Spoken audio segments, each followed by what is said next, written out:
There is not a person in this room that is not constantly up under attack. No matter how blessed you've been, no matter how successful, no matter how accomplished, no matter how healthy, no matter how fruitful you are, somewhere in your life you are either being attacked or about to be attacked in some area of your life. What is it that will make it worth it for you to face the rejections? What is it that will make it worth it for you to brainstorm and not be intimidated and say, I can do this? What is it that will make it worth it for you to raise the bar on yourself and say, I got some more stuff in me? What is it that will make it for you when you want to give up? And God says, I'm going to bless you, but you've got to dress for the battle while you receive the blessing. With every blessing, there is a battle.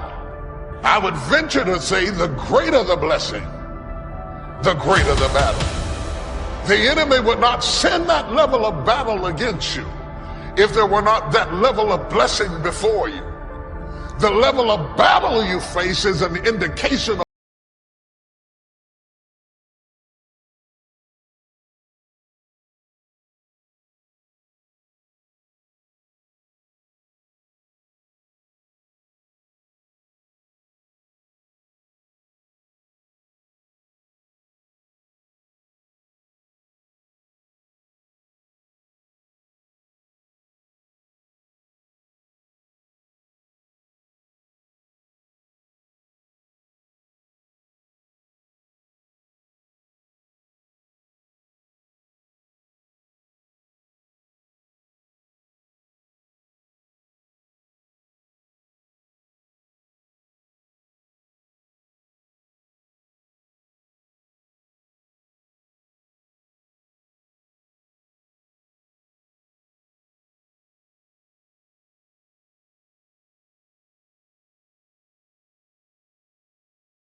the wall. So no matter how great the setback, how severe the failure, you never give up.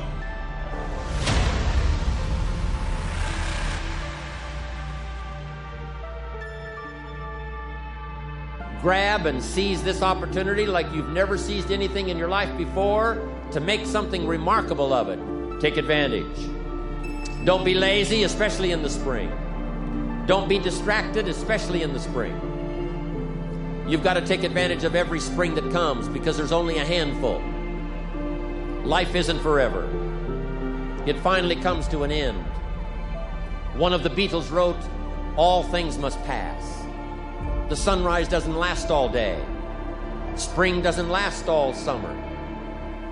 The sunset doesn't last all night. We all have periods of time, pieces of time. And when those pieces of time comes, what you've got to do is take advantage of each time that comes. At the longest, life is brief. At the longest, life is just a small period of time. So don't waste your springs. Don't waste the opportunity to talk to someone. Don't waste the opportunity to have a meeting. Don't waste the opportunity to come to Next Extravaganza. Don't waste the chance. Each spring that comes, take advantage of them because there's just a few. Don't let them all pass. Take advantage. Now here's number 3. In the course of the seasons, 1 is the winter, 2 is the spring, 3 is the summer. The summer is called challenging time. In the summer, we've got 2 things going for us. 1 is opportunity, but the other is to watch out for your enemies. Nourish your values in the spring. in the summer. Like a mother, nourish the values. Distributors you've got, make sure that they get plenty of nourishment from you, plenty of training from you, plenty of understanding from you. Don't be short, don't be careless. Give them your best, like a mother would give the best to her child. Be like a mother in the summer and give the best you've got to everybody you can reach and everybody you can touch. It's called opportunity in the making. Be careful of those around you. Well, here's what you've got to understand. It's not the 13th floor that sends you your check. It's not the computer that sends you your check. Some live human being had to make it possible for that money to finally get to you. So remember, it's human beings that make our lives valuable. It's not systems, it's not numbers in the marketing, it's not computers, it's not the printout, it's not points, and it's not royalties. What makes us all rich beyond our wildest imagination is people. So be mindful of investing in the summer in every person you can possibly invest in. They will make you wealthy. Of course you struggle to remember it in your day-to-day life because life is difficult and it's harder to do things than not to do them, and it's harder to do them well than to do them badly. You know, and it's easy to sit around and be hopeless. I don't mean it's emotionally easy, because it's not, but it's procedurally easy to be useless and to fall back into your old habits and to not discipline yourself. And it's a matter of continual practice, slow continual practice. And I think a good example of that is something like weightlifting. You know, if you start a weightlifting program, which I would recommend, by the way, because it's tremendously advantageous physically and cognitively, you're not going to really see results for a number of weeks, and then the results are rather slow, but you can get pretty decent results over a 6-month period and absolutely stellar results over a couple of years. And so you have to make sure your time frame is right and not to be too hard on yourself. And I did mention the future authoring program earlier, and one of the things I would recommend too is if you're having a hard time implementing your decisions, say your ethical decisions, that you spend a bit more time thinking them through and writing them down. And the future authoring program is really helpful for that. That's why we designed it. And so get your goals straight and continue to practice every day. And if you're not succeeding, then make your goals slightly smaller. You want to make your goals large enough so that they challenge you, but small enough so that you have a reasonable probability of succeeding at them on a day-to-day basis. And then you have to also understand that if you fail on a given day, like let's say you're trying to quit smoking and you quit for 2 weeks, and then you have a cigarette and you think, oh my God, now I've screwed it up, I'm not quitting anymore. You smoke a whole pack of cigarettes. It's like, well, there's a couple of mistakes there. And one is, well, just because you had a cigarette doesn't mean you failed. It just means that you had a cigarette. You can start stopping again the next day. And the fact that you had one cigarette in the last 2 weeks is a hell of a lot better than the 2 weeks that you had before that. And so you've got to be realistically humble. You've got to be ambitious enough in your goals so that you're pursuing something that you regard as truly meaningful and worthwhile.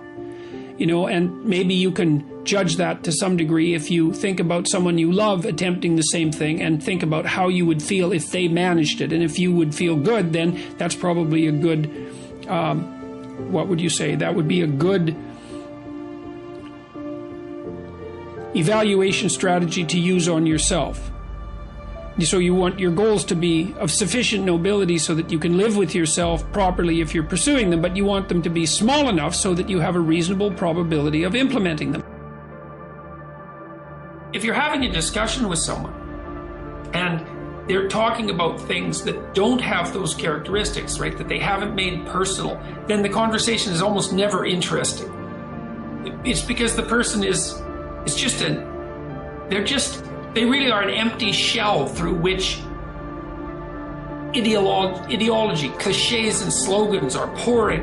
There's nothing about that that's compelling because you don't see the grappling. You don't see that the other person has grappled with the ideas and come to their own unique conclusions. And it really is in that mingling of the abstract and the particular that compelling wisdom is to be found. And so that's and then concretely speaking, Well, there's ways of earning your knowledge, and part of that is reformulating it in your own words. That's thinking it through, right? And discussing it until you have it at hand. You can talk about it and you can generalize from it because you truly understand it. But a huge part of that is also putting it into practice and deriving your own conclusions as a consequence. And some of that can be done with debate. It's like, here's an idea I came across, and here's the idea, and here's what I think it means. And this is how I think it would change things if I put it into practice. This is how I understand this idea. And what do you think of that? Like, that's a good debate or discussion, you know? Because then the other person can say, well, I don't really agree with the way you formulated that, or I don't agree with your conclusions. And hopefully it's a real discussion and not just one-upmanship, you know, because that's a pretty dull game.